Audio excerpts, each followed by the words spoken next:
Yo guys, what is going on? I'm back with another video, and today I wanted to talk about how Halo Infinite's campaign has aged in the, 4 years since the game's release. Jesus fucking Christ. And I was thinking about it because I was really like, Halo Infinite's multiplayer has aged a lot better. Well, not a lot better, but it has aged better because it improved a lot from the launch. How we got it at launch was really bad. It was pretty bad, But Halo Infinite's campaign was received rather well at launch. We all kind of liked it. So I wanted to see if that opinion still holds true and, really see if the game has aged good or aged like shit. Because, I feel like I've seen a lot of people souring to this game. Well, at least the game's campaign. I've seen a lot of people sour to this game's campaign after, the kind of honeymoon phase ended. And I want to see, is this game's campaign any good? Is it worth playing in 2026? And most importantly, if it's even a good Halo campaign. Now, after replaying the game's campaign, I have to say, I really, really enjoyed it. I think that the game's campaign has aged really well. And honestly, I don't understand. There's some parts I do understand with the hate, but there's some things I also don't understand. I'm going to go more in depth in a minute, but I'd say overall, the game's campaign has aged pretty well. I think it's just because I think it's Halo Infinite's campaign is really, really different and plays really differently from pretty much every other Halo campaign. It's not anything like Halo 3's campaign or even Halo 5's, thank God. But it's just, it kind of gives you something that you can't get from any of the other Halo games, It's just a really unique style of Halo. And I think that style, whether it was handled well or not, is debatable in some points, but I think I like this direction. I think if they continue to go this route with Halo 7, they could improve upon some things. But, I'd say overall, pretty good. I'd say, if I had to rate it out of 10, probably at least a 7.5 or an 8, I'd say. But with some issues down the line. And I think it's about time I start talking about this issue, so let's get into it. So, the first thing to talk about for Halo Infinite's campaign is the one thing that makes it different from every other Halo game. And that's the fact that this is an open world Halo game. Now, Halo had kind of explored the concept of open world before, of course, with ODST and areas like New Alexandria in Halo Reach, places like that. But this is the first time that they've ever truly committed to it. And I have to say that, honestly, I still enjoy it. I honestly think that this game's open world story is, well, not open world story, but the open world type of environment in general is really good, but it's just unfinished. The environments are gorgeous. Right, the Forerunner art style, we'll get to that in a minute. The Forerunner structures that you'll see sometimes are gorgeous. The encounters that you'll have, with assassinating a banished high-value target, or rescuing Marines, or taking out bases. It's really fun, but there just isn't enough stuff to do. The stuff that is there is great, but there could be more stuff. Honestly, not even could be more. There just should be more stuff that was in this game. But there really isn't that much that is in the open world, especially if you've played this game a few times. You kind of just know where everything is, and there's not too many Easter eggs, I'm not gonna lie. The Grunt propaganda towers, oh my god, I love those. They're hilarious. I think they're really funny. Personally, I think that that's some of the best dialogue that we've gotten.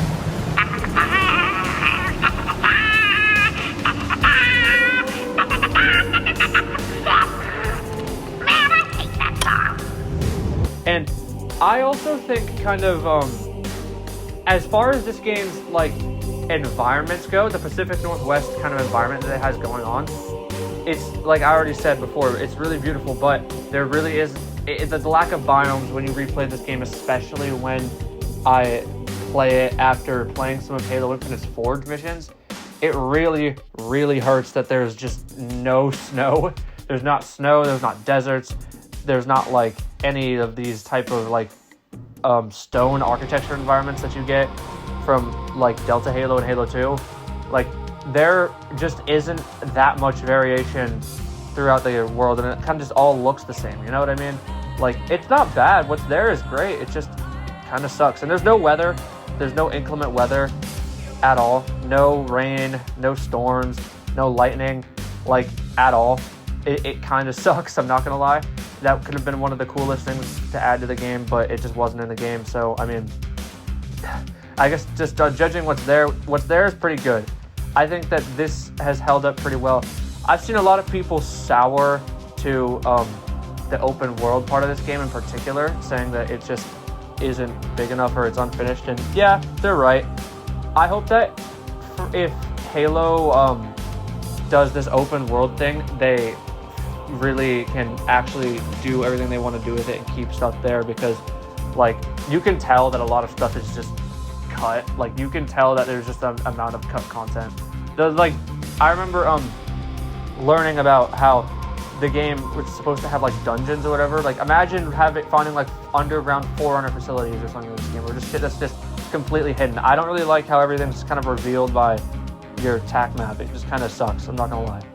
But yeah, no, there should have been more mystery, I think, in the open world, and there should be just more type of activities you can do, more Easter eggs.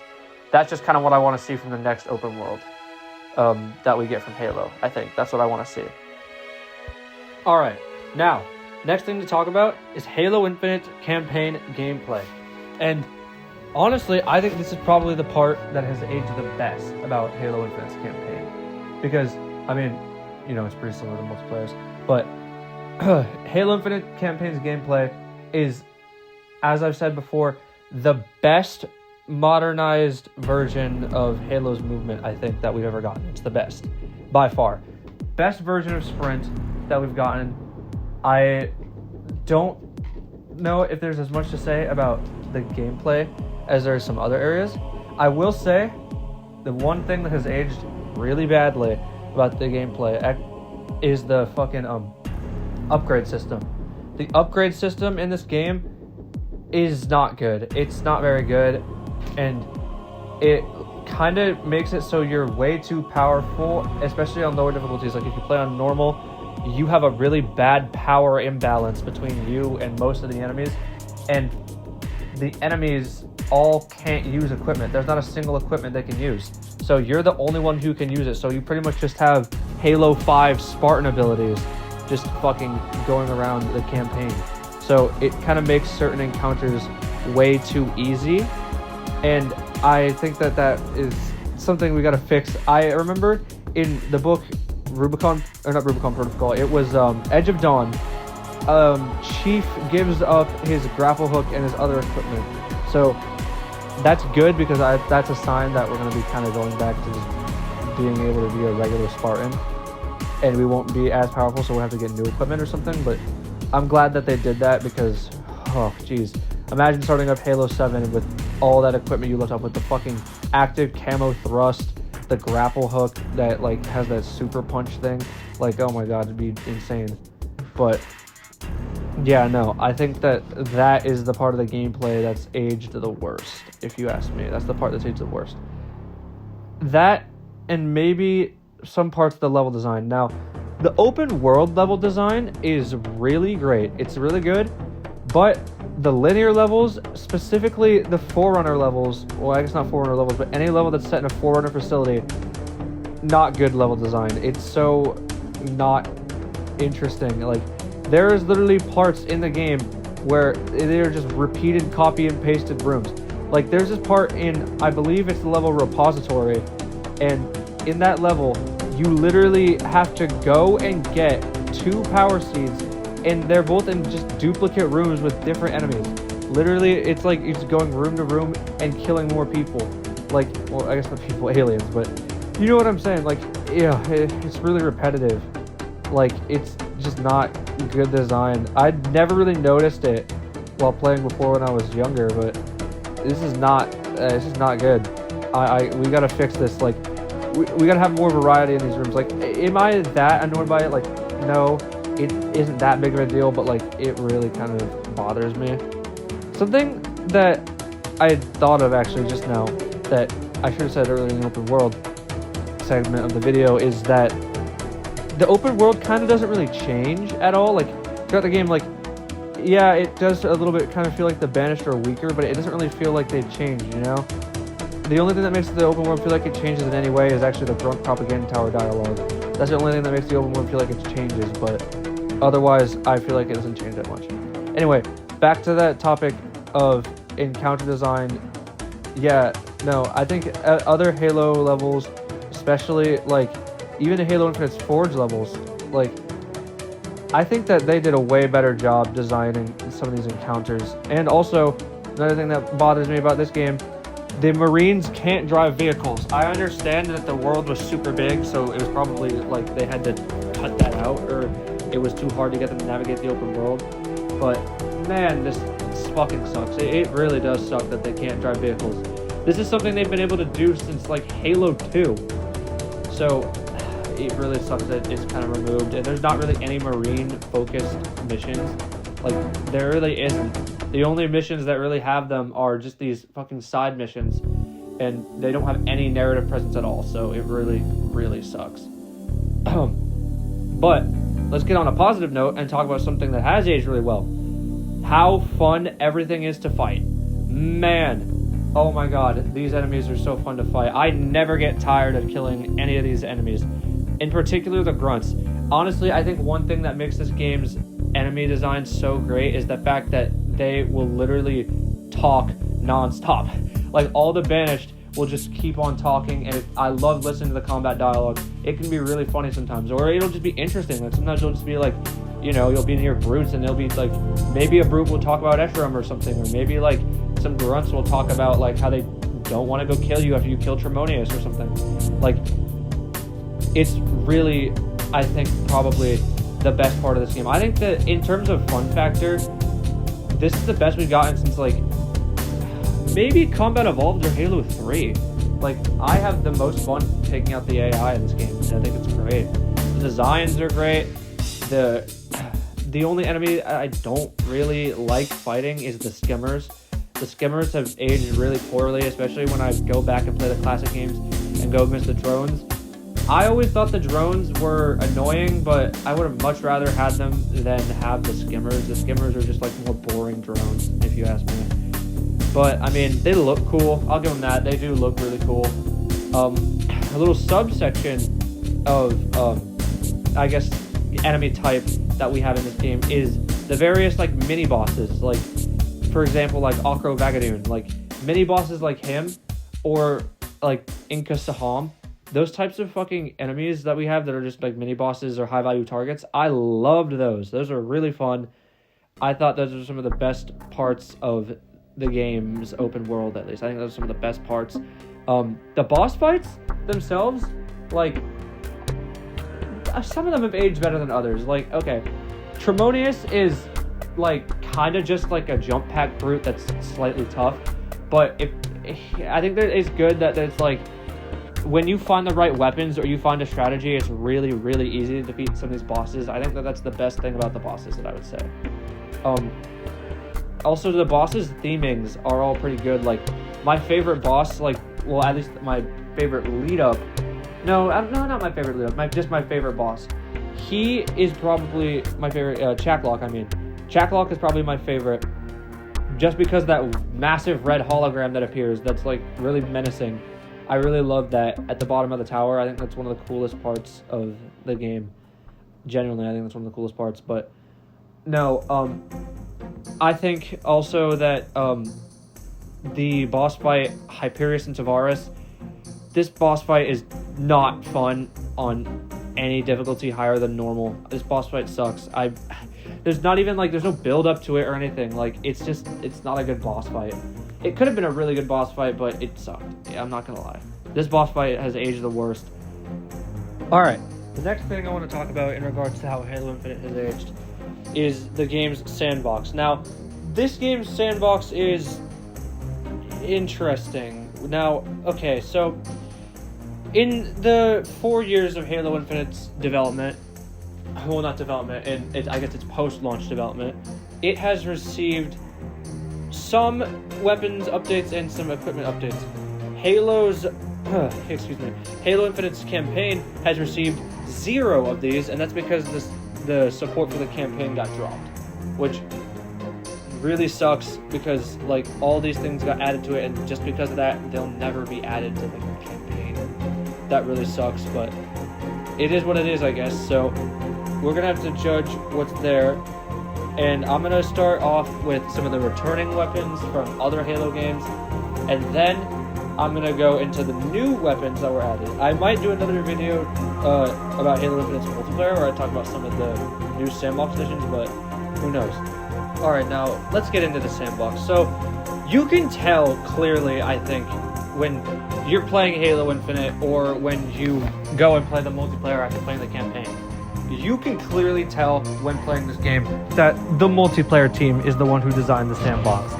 Because, like, most of these weapons, they function way better in multiplayer, but in the campaign, the sandbox feels so watered down and boring because Halo 5 had a lot of sandbox redundancy. And it's good that they ended up, kind of getting rid of a lot of the sandbox redundancy, but it also made it so that they just kind of trimmed fat, right? And then they didn't, like, refill it almost. Like, there are just points where, especially at launch, there's just weapons that were just completely missing. Like, why did we have to add the pulse carbine instead of the plasma rifle or the Covenant carbine? Like, I get that they added the carbine later on in the game with the Vestige carbine, but like, come on, that's like one of Halo's most iconic weapons.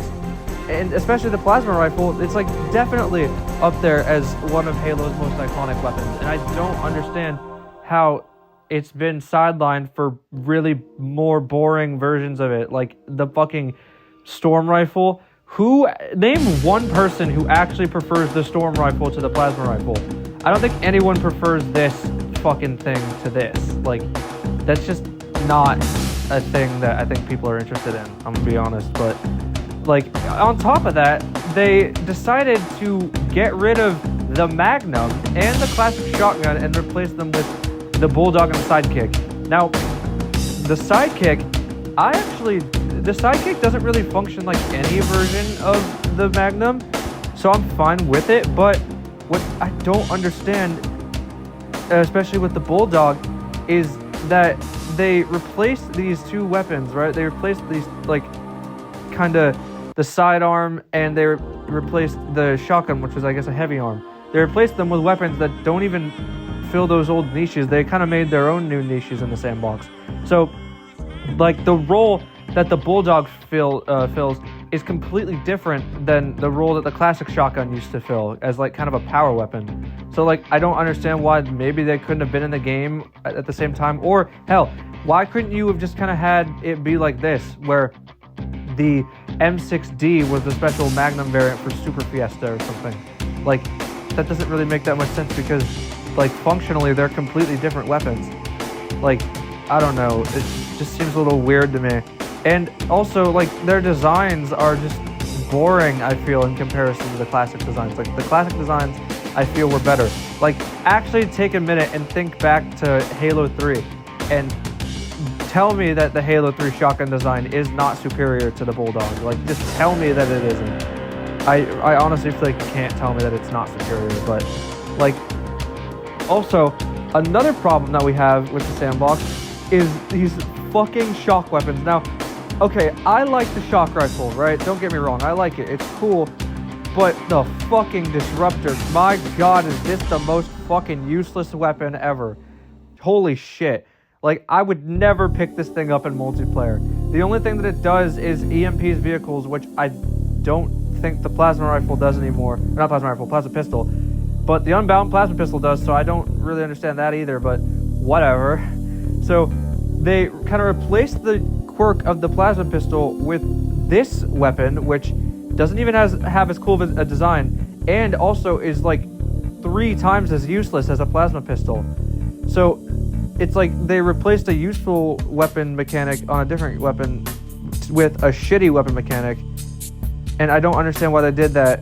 But the only version of the Disruptor I do like is its variant, the Calcium Disruptor, which is actually useful and actually can kill people. That's a useful variant. But holy shit, bro, this game's weapon variants are like pretty boring for the most part. Like Halo 5 had really interesting, good weapon variants because like they didn't even feel like the same weapons, but Halo Infinite's weapon variants are kind of boring, I'm not gonna lie. There's a couple that stand out and are like pretty fun and cool, but like I don't understand that. I don't understand why they couldn't have like at least given them like some more unique quirks like silencers or like a sight or something. Like I don't know. I don't know if that was that hard to do. It's probably because of development time and they didn't have time to do it. But I mean, it is what it is, I guess. I think by far the worst aspect of the sandbox has got to be the vehicles. Now, this applies to some vehicles more than others, but the vehicles are fucking so weak in this game. I noticed this the most with the heavy vehicles and air vehicles, especially the Wasp and the Banshee. It is a disaster. Like, they're actually some of the weakest fucking air vehicles I've ever seen in a Halo game. Like, I swear to God that these weapons, or not weapons, that these vehicles weren't this weak in previous Halo games. I swear to God they weren't. But, like, holy shit, I feel like the tanks, like, because of the shock weapons, right? Because of the dynamo grenades. And because of the fucking Disruptor and the shock rifle, they can just get EMP'd constantly and just can't move. That's another thing why it was good that the plasma pistol was the only weapon that could really do that. But now that there's so many weapons that can do it and they're so common, it's just so annoying. Especially if you have a rifle that can EMP vehicles. Like, come on. It is literally just asking for people to get pissed off. It doesn't make any sense. I really hope that we remove some of these shock weapons, I'm going to be honest. I think you could figure out a way to balance the shock rifle or something, but like, this is not acceptable for me to just keep getting EMP'd over and over again when in the tank. It should only be the plasma pistol that can EMP vehicles. I stand by that. But yeah, no, these vehicles, I mean, especially like, I noticed this a lot whenever I play the game. Like the Scorpion, I just have to kind of hang back and snipe people or aliens with it because it just gets destroyed way too quickly. It's like really weak. It really sucks, but whatever. It's just like, especially because they didn't add the regen field, it's like now it's just even worse in the campaign because at least I can heal it in multiplayer, but like, God, this is just not good. It's just not a good thing for vehicles to be this weak, especially the heavy category of vehicles. I honestly could make an entire video about just Halo Infinite Sandbox alone and talk about the things that I like about each individual weapon and things I don't like about it. But like, I think that in terms of like the new weapons that Halo Infinite added, like there's a few cool new weapons that we got, like the Mangler, which is just a Mauler but weaker, and the Commando. I love these two weapons. I think they're some of the best weapons we've had added, but yeah, no. Otherwise, I'd say Halo Infinite Sandbox, especially in the campaign, it's definitely not aged the greatest. But while saying that, I will say that most of the weapons are still really fun to use. There's only like one weapon, looking at you, Disruptor, that's really not fun to use. But yeah, no, I'd say Halo Infinite Sandbox, especially in the campaign, just hasn't aged the greatest. The next thing I want to talk about is this game's characters, and we're going to have to start nowhere else other than Chief.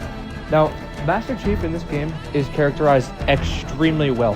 He's a perfect mix between the humanized version of Master Chief that you get from Halo 4 and 5 and the kind of classic era Master Chief, especially because he kind of goes back to dropping all those one-liners and just doing like pure rule of cool things, like especially that one point where he kind of jumps off the spire and goes into the Pelican.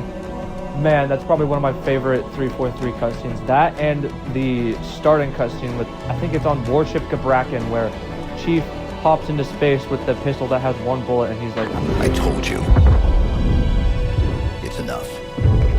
Like, that is probably one of my favorite Halo Infinite cutscenes. And also, I think with Chief, it's even more crazy how you kind of see him get defeated in the game. You see him get defeated by Atriox, and that's a really interesting moment. Like, we've never really seen Chief just get outright beaten by somebody in combat like that in a Halo game before. Like, that's a really cool moment to see on a game. Like, I personally think that that's one of the best moments in it. Seeing him also deal with, like, kind of his, like, grief, for lack of better words, after, like, losing Cortana and her turning to the Created is awesome. His dynamic with the weapon is kind of different than it is with Cortana, because it's like he's teaching her stuff, and usually Cortana's the one teaching Chief, but because the weapon's obviously different than Cortana, he has to teach her. I love his relationship with the pilot and how the pilot kind of, like, he kind of respects him. Chief is like a beacon of hope for the UNSC in this game. Like, he inspires all the Marines. They acknowledge him. I think it's awesome how he kind of makes the pilot regain hope. He makes them lose hope and then regain it again. I think that's great. I love how the Banished talk about Chief in this game like he's this, like, mythical figure. Like, I think this is probably the best version, full stop, of Master Chief's character, if you ask me. I love it. I think that, like, yeah, there's books and stuff that probably do him better, but, like, this is the best that we've gotten him in a game, if you ask me. And also, I love how Chief actually looks like Master Chief. Like, in Halo 4 and 5, he looked really different, but I like how this is kind of like a return to classic Master Chief, and I love how he looks in this game. Next character I want to talk about in Halo Infinite is the weapon. Now, I don't have as much to say about the weapon because she's kind of a new character, and we've only really seen her in one book, and that's Edge of Dawn. But no, the weapon, like, I really like how she's clearly different from Cortana. I was really scared that she was going to be a copy of Cortana when I first played this game, and she's not. She's very much her own character, and I also love how, in contrast to Cortana, who's, like, really cynical usually, she's, like, really naive and kind of doesn't really understand the reality of how certain things are. Like, and she doesn't really know that much about the Banished. She doesn't know what the Banished are, but she somehow still knows about the Covenant, which doesn't make too much sense to me. But regardless, I think that the weapon's a pretty well-written character, and she's clearly written to be different from Cortana and doesn't feel like a copy of Cortana in any way. The pilot as well. I love the pilot. I think that we still needed to see more of him because we only really hear from him in calls, and sometimes it is a little annoying how he's kind of a coward, I guess. But the pilot is written extremely well. Like, I think he's a really realistic character because he's pretty much just like a volunteer who got caught in the war and just wanted to help, and then he runs away, and it like really eats this character, especially in Edge of Dawn.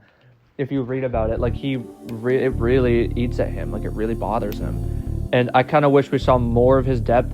I'm glad that we have him there to kind of humanize Chief.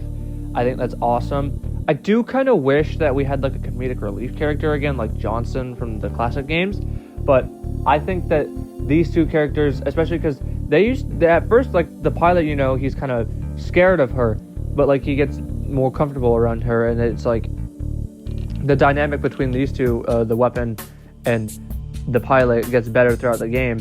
And I think that personally we just need to see more of these characters, but I think that what we've gotten is pretty good. The next characters we need to talk about are the antagonists, starting off with Cortana. Now, Cortana is antagonist / redeemed character, I guess, at the end of the game, because she, you know, blows up part of Zeta Halo to kill Atriox, and doesn't actually kill Atriox, but she gets the Banished essentially stuck on Zeta Halo. But Cortana doesn't have much of a presence in this game, and her arc kind of ends, in retrospect, kind of poorly, but I'm going to be honest, I'm kind of glad that the Created story arc is over. It wasn't too bad. Like, I'm glad that they figured out a way to write it out of the story, even if it wasn't that great, but I'm not, like, pressed or anything over it. I'm kind of glad that that's over. But it is really sad at the end of the game when you see Cortana's final goodbye, or hopefully finally final goodbye to Chief with the weapon. I think that that's really sad, and I'm glad that finally we can kind of write her out of the story, because they tried to do that with Halo 4, brought her back, and then gave us that terrible story arc that still has stories coming out about it. But the next character I got to talk about, who's kind of more of an overarching antagonist, is Atriox. Now, I love Atriox, but Atriox is really not present throughout this game because there's like a whole mystery of whether he's dead or not, and he's not the main antagonist of the game in any way, but he is still one of the antagonists, so I had to include him. I think Atriox is one of the most interesting characters that we've gotten, and because the campaign DLC got canceled for this game, we're never gonna see like what the whole plan was for Atriox, because it was clear Atriox was not meant to be like, you know, what he was doing on the ring was not meant to be like held for 4 years. Like, we were supposed to figure it out like a year from then, but now we're waiting to the next Halo game, which is gonna be probably Halo 7. So I mean, we'll see what happens with that, but you know, I think Atriox is a great character in Halo Wars 2 and parts of the expanded lore, but he just doesn't really have much of a presence in this game. Alright, now on to the main antagonists. Now, let's start with Escharum. Escharum, I was really excited to see when I saw the gameplay reveal trailer in like 2020.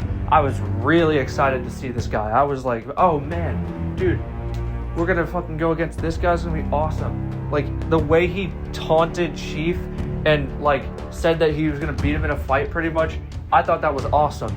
His build-up seemed pretty awesome. He's Atriox's mentor. Like, dude, you could not have given me a cooler character. And for the most part, I'd say, yeah, he's pretty cool in Halo Infinite. But the problem with Escharum is just that Escharum doesn't really do anything throughout this whole game. Like, he kind of just like talks shit through a hologram or a radio call or something. And instead of like going out and like trying to fight you, you kind of like just go through all his minions and have to kill him, which, yeah, I guess, I don't know what else you could have done. Maybe he could have like at least showed up outside of anywhere but the House of Reckoning. You know, it would have been cool if he just came out like at least once or twice and tried to attack you, but that doesn't really happen. And you can't visit the House of Reckoning at any point, even in the open world, just because of the fact that it's on this random offshoot island. So that still also sucks because I can't go back inside the building. But on top of that, what's even more annoying about it is the fact that Escherum's boss fight is fantastic. Well, the build-up is. Like, let me explain. He makes you fight these two waves pretty much before you go and fight him. He makes you fight like 2 super hard waves. And then you fight Jaeger, who I'll get to in a minute. And then you go and fight him, and his boss fight, especially, like, if you just bring a needler in there and you just needle him, you fill him full with needles, and since there's an infinite kinetic ammo cache, you can just keep on doing it. His boss fight, until he pulls out the Diminisher of Hope, is super easy. Not gonna lie. Even on, like, Heroic or Legendary, I guess it's not easy. It's not easy on Heroic and Legendary, but it's easier than some of the other boss fights in this game. And I think that personally, I don't know if it was worth it. I'd say that this boss fight it's decent. It's decent. It's not great, but it's decent. I still think that Jaeger's boss fight right before it was better. Next up, we have Jaeger, who was kind of even less of a character, but I was really excited to see this guy as well. When I saw that the Silent Shadow were going to be in Halo Infinite, I was so hyped. I was like, oh, hell yeah, bro. The Silent Shadow, these guys are so cool with their, like, red energy swords. And especially when I heard that he was, like, a cyborg who just didn't care about honor at all, I thought that was going to be the coolest thing ever. And you don't really see him. You see him in, like, a couple of cutscenes, and he kind of, like, there's not even an indication that he's following it, because he follows you throughout the campaign. But you have no idea. So it kind of just sucks. And you don't know what's going on with this guy.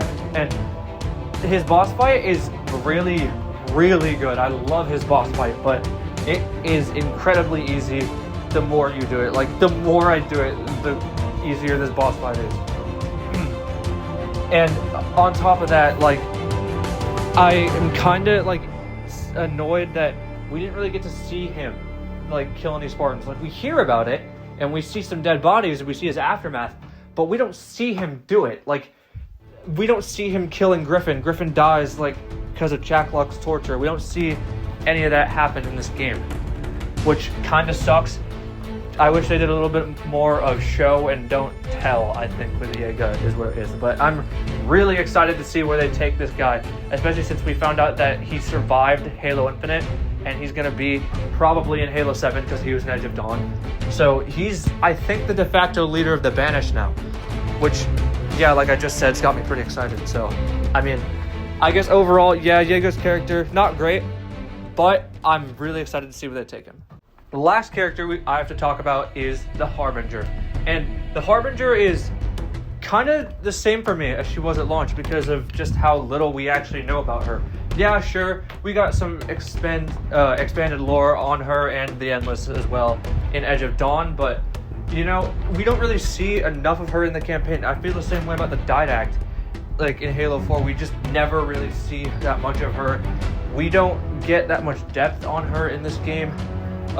She's kind of like a more mysterious character, which, yeah, it's cool, but like that mystery has to have something backing it up, or we need to be able to discover parts of that mystery in the game, but there isn't really a way to do that. Her boss fight is pretty good, but man, is that one Brute Chieftain a pain in the ass. That one Brute Chieftain, like right before you fight her for the last time. Oh my god, I don't know what the fuck is up with that one, but he's a pain in the ass.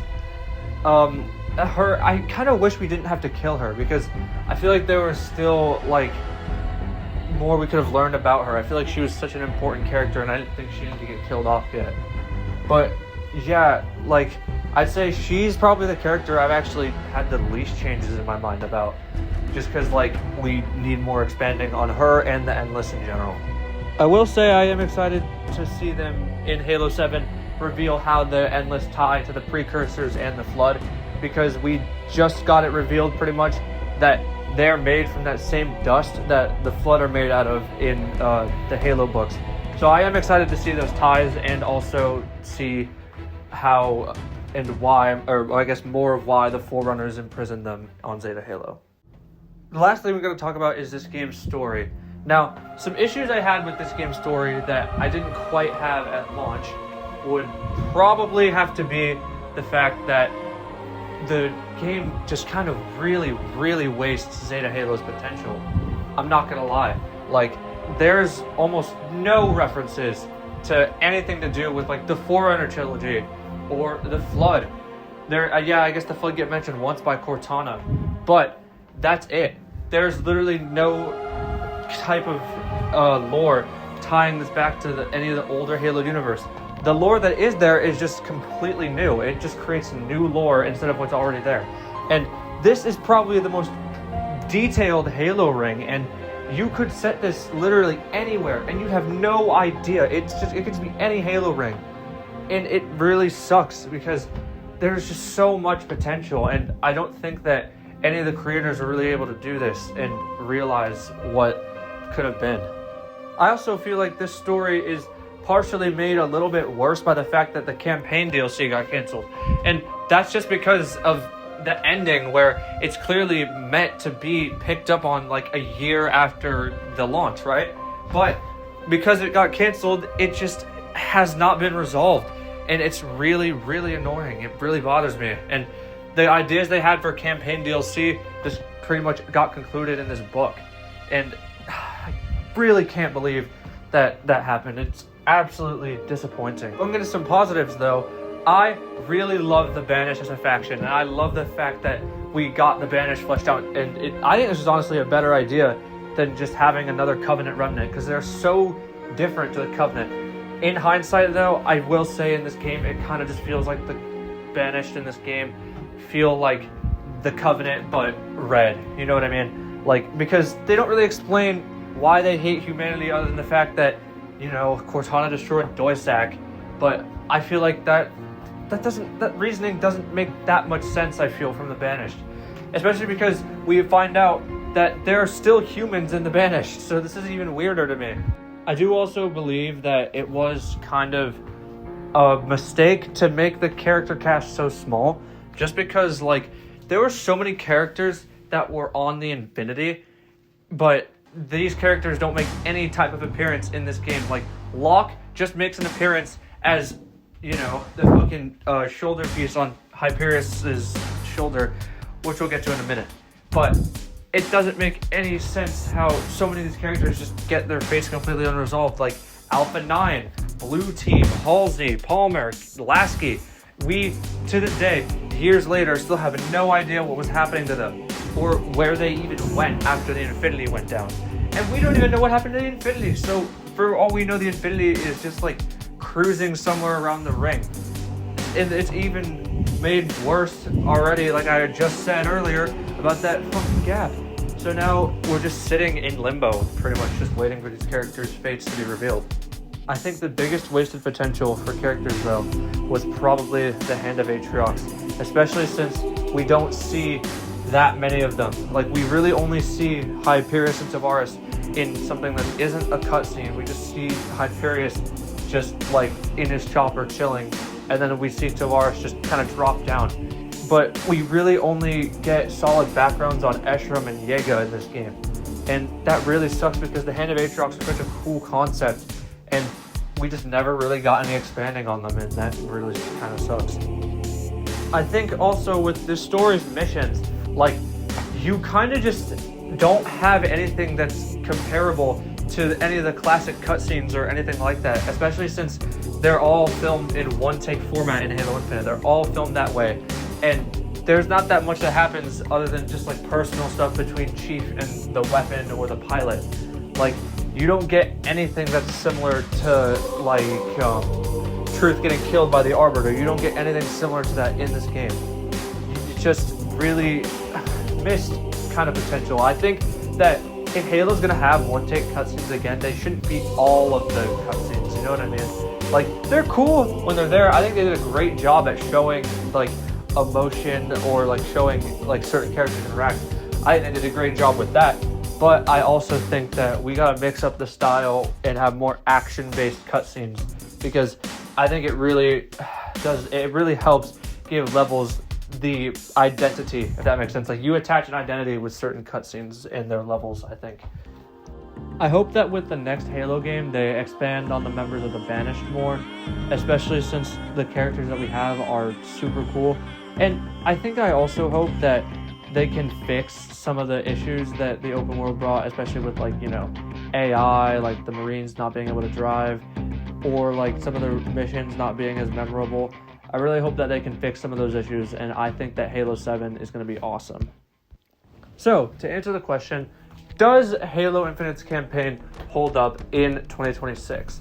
Well, in some areas it does better than others, but yes, I'd still say it does. I think that this is definitely worth revisiting for people who've played it before.